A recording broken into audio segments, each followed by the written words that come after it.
according to a bombshell new report, up to 90% of positive COVID-19 tests in multiple states in our country should have been negative.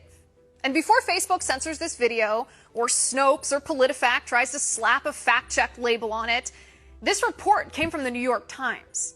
That's right, the New York Times. According to the Times, and I quote, "Standard tests are diagnosing huge numbers of people who may be carrying relatively insignificant amounts of the virus and are not likely to be contagious," end quote. Let me repeat that. The vast majority of positive COVID-19 PCR tests in our country are clinically insignificant because the people who popped positive are not likely to be contagious. Why? The answer is amplification cycles. Let me explain because it's actually quite simple.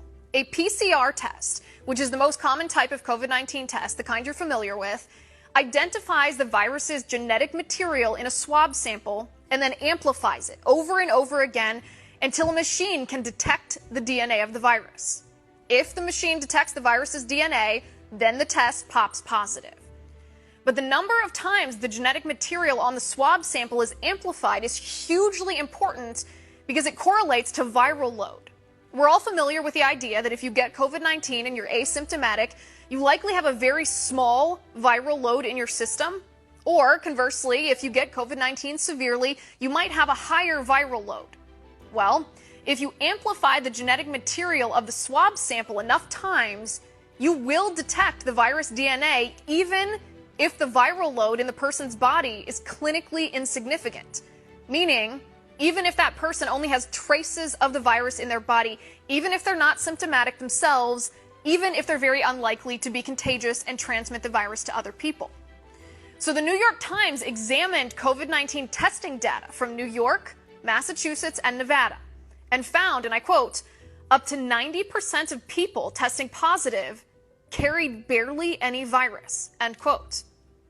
This is because the PCR tests for COVID-19 in the United States are using anywhere between 35 and 40 amplification cycles to identify the genetic material of the virus.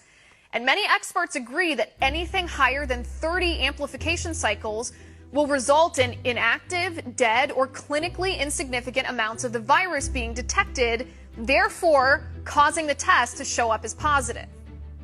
In fact, the New York Times claims that of the 45,000 positive COVID-19 tests that happened one day last week, and I quote here, if the rates of contagiousness in Massachusetts and New York were to apply nationwide, then perhaps only 4,500 of those may actually need to isolate and submit to contact tracing, end quote. So why is this important? Because public health policy, the lockdowns, the quarantines, the travel restrictions, businesses closed, gyms shut down, families prohibited from holding funerals, people not allowed to go to church, that is based on the number of COVID-19 cases in our country. Not the COVID-19 death count, not the infection fatality rate, not the hospitalization rate, not the number of ventilators in use, not the ICU bed capacity. No. The COVID-19 public policy in our country is based on COVID case numbers, which means positive COVID-19 tests. And according to the New York Times report, up to 90% of positive COVID-19 tests should be negative.